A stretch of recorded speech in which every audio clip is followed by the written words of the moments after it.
Hello, I'm Kathleen Hall, and this is The Way I See It. I'm Ken Pierre. This is The Way I See It. So today we are going to talk about the thing nobody wants to talk about, that it's almost April 15th. The F word. And it's tax day.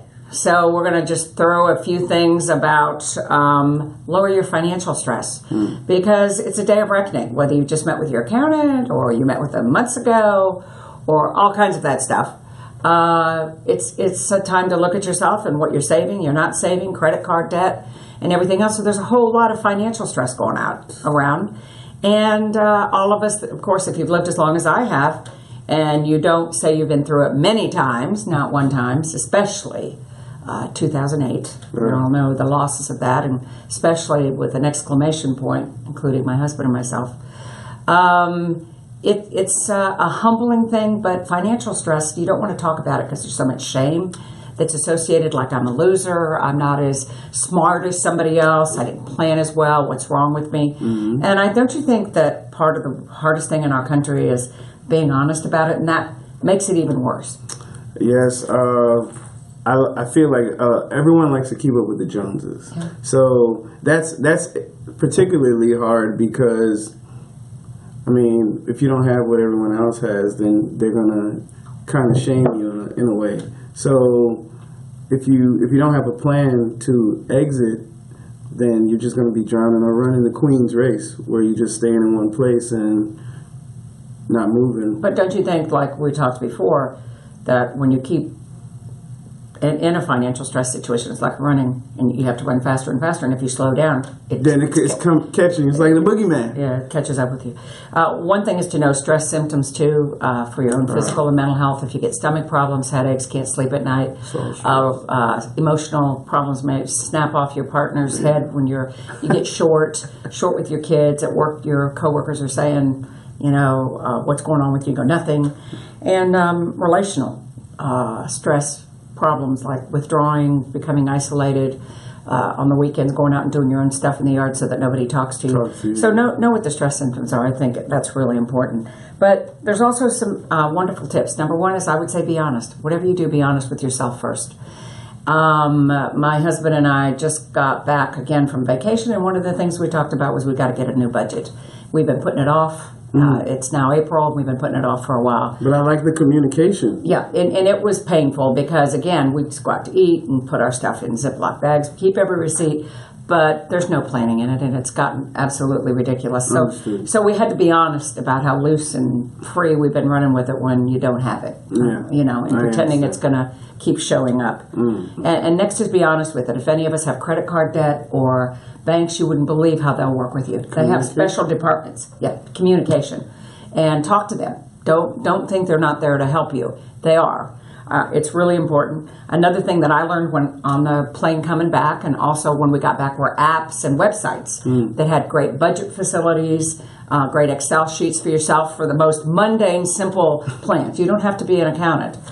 And so I found some great apps that keep track of your expenses while you're spending it, so you're not shocked at the end of the week. Because I'll go to the grocery store lots of times. I don't know about you, like run at night or in the morning, and you forget how many times you've charged and gone to the grocery store. My dry cleaning bill. So this is really a wake-up call for me, and I've only been doing it for 4 or 5 days now, and it's also interesting that it gives you a little nudge before you even start spending, once you start keeping a budget. So it's pretty cool. So don't forget the apps and the computer stuff. And next, there's budget and debt counseling. So if you're really in debt and got some challenges, you can go online. There's all kinds of companies. Check them out. The other thing is, if you don't have the resources to even pay somebody to do that, most churches now have debt counseling, and community centers. All community centers offer it now free, because they know that once people get in the debt spiral, it can literally ruin your family relationships and ruin everything else. And the other thing is, as we all know, you've been in a family, I've been in a family. When my parents were in pinches, they were shamed too, and they never told us kids. Yeah, they hold it back, but we knew something was wrong. And even if we knew it was money, I think them not talking about it didn't give us the opportunity to have any input.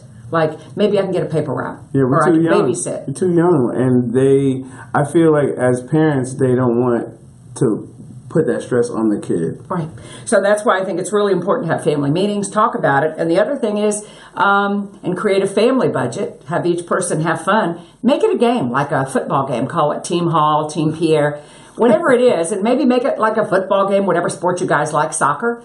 And if you choose football, it's 4 quarters. You win some, you lose some, you throw bad passes, you make great decisions and make a touchdown. So as you're playing with what works and doesn't work for you, yourself, your own budget, and your families, don't you think to make it more playful? Because if your mom or my parents would have said, hey, let's have all of you in here and, have a family meeting and stuff. It was the secrets. It was the secrets. We have a saying, secrets kill and the truth heals. Definitely. Just like speed kills Yeah. in sports. Like having that communication and also having the knowledge. I feel like many people don't look for that knowledge. Right. And knowledge is the power that you need to, be able to progress. Right, and the other thing is again, if you're going to make it fun, then afterwards have popcorn, brownies, go out and get an ice cream. I really mean it. Make it so that what we do is we got to raise our kids and our families to not think finances are bad or money or fear it. It's energy. It's power. The more that you can manage and do it, the less stress you have, the healthier you are, but also the more you can give back to the world. I agree. So what a great thing. I wish my parents had taught me that when I was young, because it's been one of the most damaging things in my life. As hard as we've worked and done, my husband and I've always been somewhat afraid of money because my mother was always afraid we'd go in the poorhouse. And so, I always had this fear of it chasing me and was going to get me no matter how much money I made or what happened. It was eventually going to get me. And remember the buddy system. It's very important to trust friends, trust family members, coworkers, people that you trust with the honesty. Yeah. Because here's the other thing, they're a resource. A lot of people, when I was honest about what happened at our farm or what happened in the 2008 thing, it was amazing the resources that they gave me, the compassion, and they told me stories about their own life, losses in their own life and gains, and it took so much pressure out of the shame and the isolation. Because everybody's going through the same thing. They just make it... Or at different times in your life. Yeah. Even if it wasn't 2008, which everybody went through. Don't you think? I mean, different stages, ages. I agree. And it's part of our spiritual and emotional and physical growth to go through these things. Yeah, I agree. Because I think if we didn't have to look at money, lots of us wouldn't have to stop. True. And take that look in the mirror. Man, that's a profound statement. Yeah, take that harsh look. Because we just keep putting out a fishing line. It's like a fish getting it and running off with it. That if we didn't have to be stopped reel back in. by the credit cards due, then Tess is very interested because she wants me. Tess is jumping up on him because she wants her cat food continued at any continuous time. So anyway, any closing things on? I just feel like education, communication, Yes. like all of these are important tools to live a financially successful and free life. Like it's a lot less stress. There's tons of anxiety that's built up when it comes to money when it's getting tight. So just being able to talk about it will definitely help your mental health. And our 3-legged cat Hey, Toast. loves, because the whole time we were in Hawaii, they developed a close relationship Yeah. because that was her source Of food. clothing, shelter, tactile touch. All right. So, Bully. off to April the 15th. And here we go. All right, guys. My name is Ken Pierre. If you guys have any feedback, let us know on social media, Mindful Living Network. This is the way I see it. And I hope you guys have a good night. And I'm Kathleen Hall. This is the way I see it. Have a great week. She's a bully. You see her? Bully. Good night.